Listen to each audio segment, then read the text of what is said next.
जय हिंद। आप सभी का फिर से स्वागत है हमारे इस YouTube channel R K. Research centre में। दोस्तों, आज के इस वीडियो में बात करने जा रहा हूँ कक्षा 10वीं का रसायन विज्ञान का चैप्टर 4 कार्बन एवं उसके यौगिक का टॉप 20 एनसीईआरटी ऑब्जेक्टिव, जो कि हर बार एग्जाम में पूछे जाते हैं। तो चलिए बिना रुके मैं वीडियो को स्टार्ट करता हूँ। अगर बात करें दोस्तों पहला प्रश्न का, तो पहला प्रश्न है आपका, आवर्त सारणी के उदर स्तंभों को क्या कहा जाता है? ऑप्शन है आपका वर्ग, आवर्त, अपरूप कहा जाता है, कोई नहीं। कौन सा ऑप्शन हो जाएगा? तो दोस्तों आपका ऑप्शन नंबर ए बिल्कुल राइट हो जाएगा, वर्ग हो जाएगा। अगर बात करें दोस्तों उदर स्तंभ के जगह पर अगर पूछता है आपसे क्षैतिज कतार, तो क्षैतिज कतार को क्या कहते हैं? तो क्षैतिज कतार को दोस्तों आवर्त कहते हैं। यही प्रश्न में अगर आपसे पूछे दोस्तों कि कुल वर्गों की संख्या कितनी है, तो वो 18 है और आवर्तों की संख्या कितनी है? तो 7 है। नेक्स्ट आपका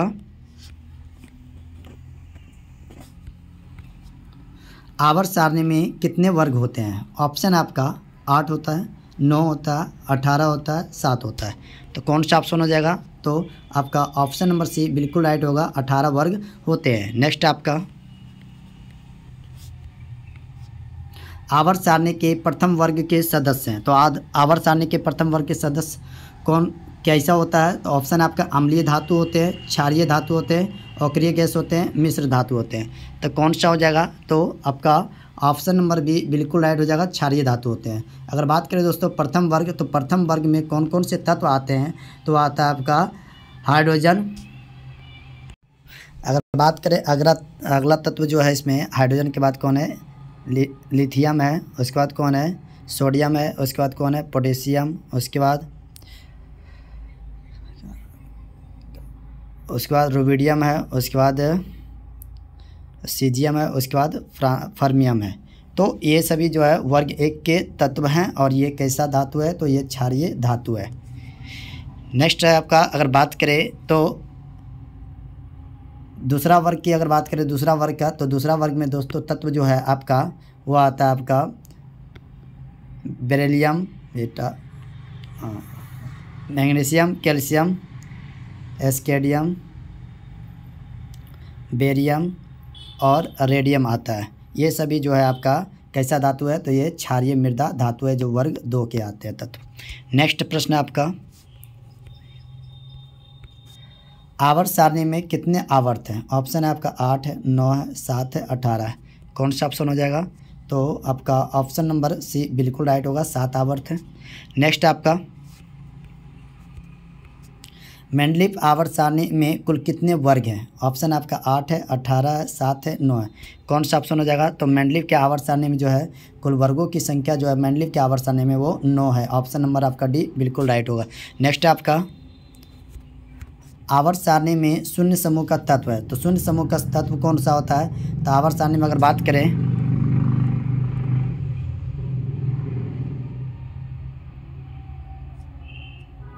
तो आपका शून्य वर्ग में जो तत्व आता है वो कौन सा वर्ग है? वो 18वां वर्ग है।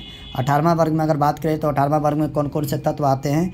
तो आता है आपका हीलियम, नियॉन, आर्गन, क्रिप्टन और जेनॉन और क्या आता है? रेडॉन। ये सभी जो है आपका शून्य वर्ग यानी शून्य समूह का तत्व है।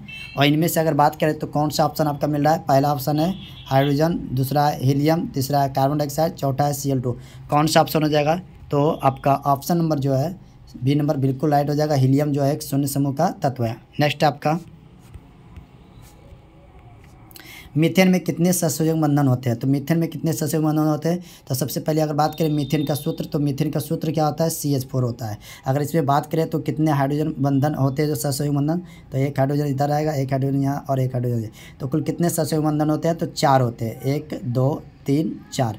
तो कुल मिला के कितने सहसंयोजक बंधन होते हैं? 4। तो ऑप्शन में आपका है 4, देखते हैं 2 है, 4 है, 8 है, 6 है। तो आपका 4 बिल्कुल राइट होगा, 4 सहसंयोजक बंधन होते हैं मीथेन में। अगर बात करें दोस्तों मीथेन को जो है मार्स गैस के भी नाम से जाना जाता है। गोबर गैस में भी मीथेन का उपयोग किया जाता है। और हाइड्रोकार्बन का अगर बात करें दोस्तों, हाइड्रोकार्बन का सबसे सरलतम रूप जो होता है वो क्या होता है? मीथेन होता है। हाइड्रोकार्बन का जो सबसे सरलतम रूप होता है वो मीथेन होता है। नेक्स्ट आपका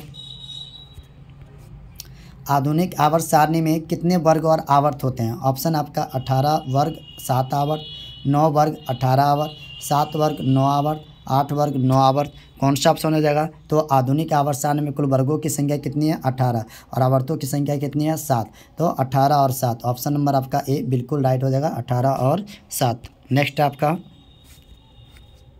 आधुनिक आवर्त सारणी में कितने आवर्त और कितने समूह हैं? अगर बात करें तो आधुनिक आवर्त सारणी में ऑप्शन आपका 7 आवर्त और 18 समूह, 9 आवर्त 18 समूह, 18 आवर्त 9 समूह, 8 आवर्त 18 समूह। कौन सा ऑप्शन हो जाएगा? तो आपका ऑप्शन कौन सा हो जाएगा? अगर बात करें आवर्त की तो आवर्त कितने हैं? 7 है। अगर समूह की बात करें तो 18 है। तो कौन सा ऑप्शन हो जाएगा? तो 7 आवर्त 18 समूह, ऑप्शन नंबर ए बिल्कुल राइट होगा। नेक्स्ट प्रश्न आपका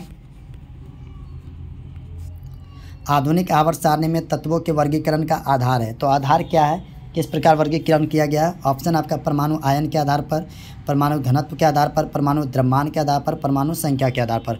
तो कौन सा ऑप्शन हो जाएगा? तो आपका ऑप्शन नंबर डी बिल्कुल राइट हो जाएगा, परमाणु संख्या के आधार पर। अगर बात करें दोस्तों तो इसमें ऑप्शन की तो परमाणु द्रव्यमान के आधार पर जो है आपका प्राचीन आवर्त सारणी था, यानी मेंडलीव का आवर्त सारणी जो है वो परमाणु द्रव्यमान के आवर्त फलन थे। नेक्स्ट प्रश्न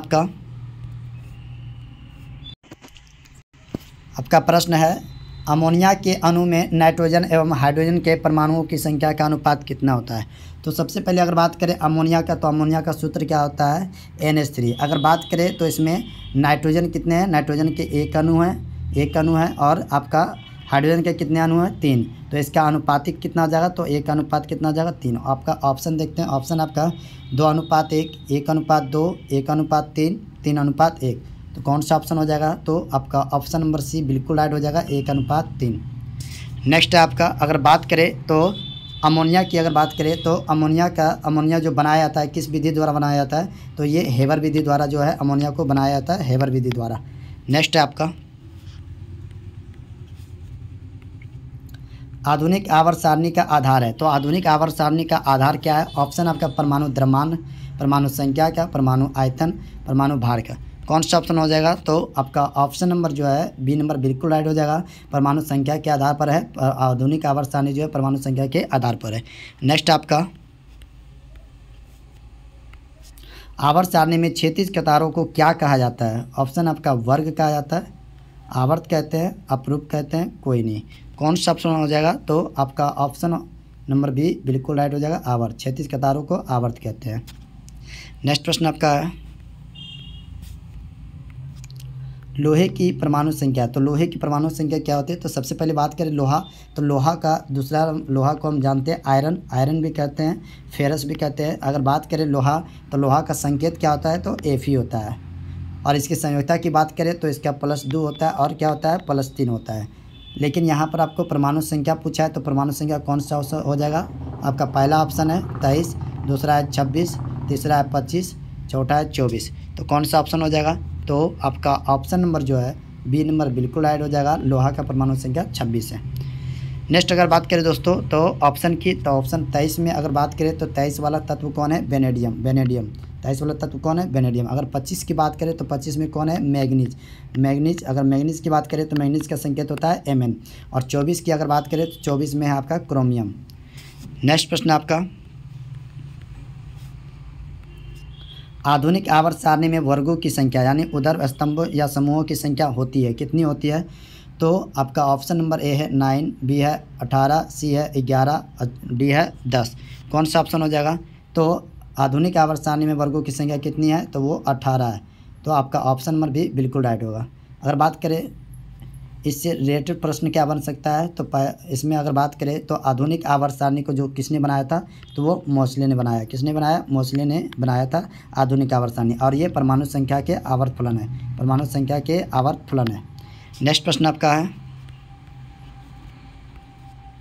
आधुनिक आवर्त सारणी में आज तक ज्ञात तत्व है, कितने तत्व ज्ञात हैं? ऑप्शन आपका 112, 114, 102, तो 141।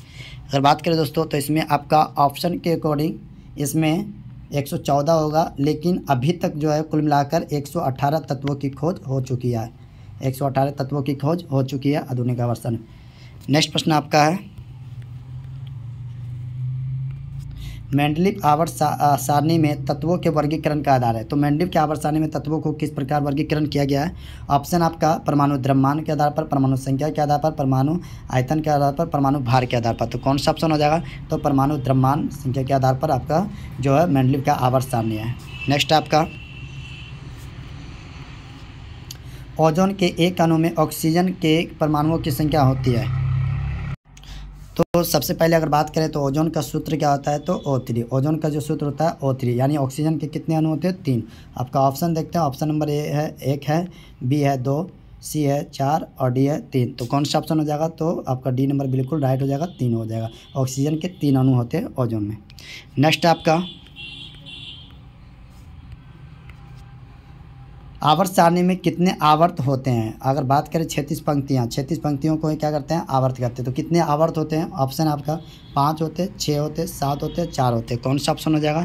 तो आपका ऑप्शन नंबर सी बिल्कुल राइट होगा, 7। नेक्स्ट प्रश्न है और ये आपका आज का अंतिम प्रश्न है। तो दोस्तों इस प्रश्न की बात करें, प्रश्न में पूछ रहा है आपसे हीलियम कैसा तत्व है? ऑप्शन आपका अक्रिय है, क्रियाशील है, सक्रिय है, उदासीन है। तो दोस्तों इस प्रश्न का उत्तर आप खुद से कमेंट में बताएं। तो कमेंट में बताएं कि इस प्रश्न का उत्तर क्या होगा। तो दोस्तों आई होप आपको ये वीडियो अच्छी लगी हो तो वीडियो को लाइक करें, चैनल को सब्सक्राइब करें और वीडियो को ज़्यादा से ज़्यादा शेयर करें। मिलते हैं नेक्स्ट वीडियो में, तब तक के लिए जय हिंद, जय भारत।